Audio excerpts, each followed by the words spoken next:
Welcome to this Cribl University Criblet. Courses within the Cribl curriculum are meant to help you quickly learn, or most likely review, key features, steps, processes, and more. The focus of this particular module is on switching from Cribl Edge to Cribl Stream. Let's jump on in and get right to it. So, let's say you decided to install Cribl Edge and realized that you really needed to install Cribl Stream.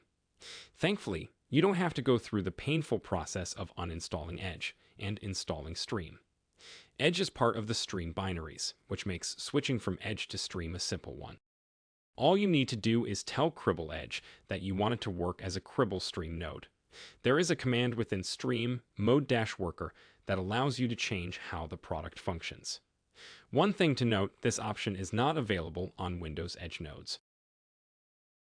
There are a couple of additional settings that you need to be aware of when switching from Cribl Edge to Cribl Stream.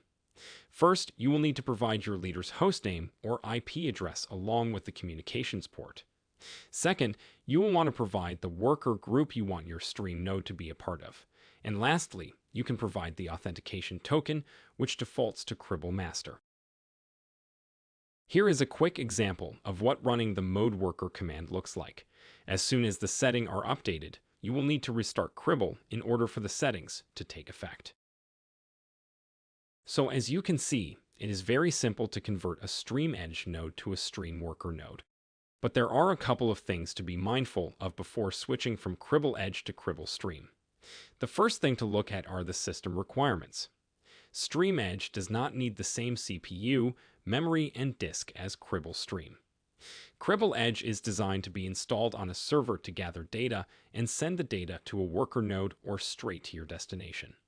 But Stream is designed to receive data from multiple sources and send that data to multiple destinations, which requires more CPU, memory, and disk. So be aware of these system requirements. Next, Cribl Edge is designed to be installed on a server to gather data. Therefore, most of the time, it is installed on an application server that is busy processing the application. But since Stream requires more resources, we typically do not install Stream on servers that are also used for applications, since Stream could take away memory and CPU cycles from the application. So be sure you disable or remove the application from the server in order to avoid processing problems. Another thing to be aware of is to make sure that the appropriate ports are opened on the server or the firewall. For example, if the server was previously processing HTTP traffic, it may just have port 80 or 443 open to the server. But now with Stream, it will need additional ports opened in order to communicate with the leader or to receive data from different sources.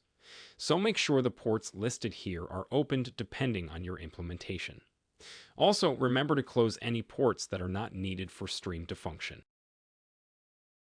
Here are a couple of items to remember. First, make sure you use the mode worker command to switch from an Edge node to a Stream node. Don't forget to provide those additional settings that we mentioned in the previous slide. And as always, don't forget to download your Criblets Go 8er in the resource tab of this course. Well, that wraps this Cribl University Criblet for troubleshooting.